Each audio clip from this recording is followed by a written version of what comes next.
அரச புலனாய்வு பிரிவினுடைய முன்னாள் பணிப்பாளர் சுரேஷ் சாலே.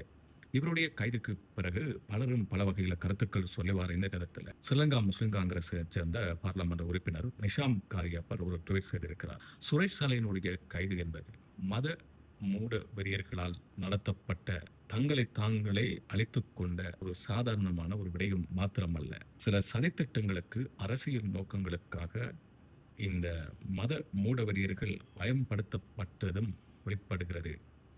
என்ன நோக்கத்துக்காக இவர்கள் பயன்படுத்தப்பட்டார்கள், இதற்கு பின்னணியில இருந்தவர்கள் யார் என்பது அம்பலமாகின்ற ஒரு தருணம் வந்திருக்கிறது. இதனால பலரும் பல வியாக்கியானங்களை சொல்ல விளக்கிட்டிருக்கிறாங்க அப்படிங்கிற வகையில நிஷாம் காரியப்பர் கருத்துக்களை சொல்லியிருக்கிறார்.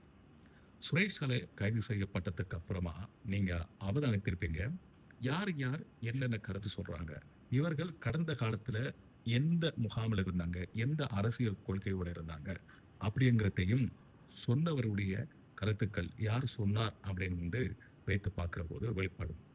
பிக் பாஸ் சம்பந்தமா நிசாம் காரியப்பர் பார்லமெண்டத்தில் நிறைய பேசியிருக்கிறார். சுரேஷ் சாலையினுடைய கைதுக்கு பிறகு இந்த பிக் பாஸ் வெளிப்படுவாரா? இந்த கருத்து சம்பந்தமா உங்களுடைய கருத்து என்ன அப்படிங்கிறத கமெண்ட்ஸ் பாக்ஸில் சொல்லுங்க.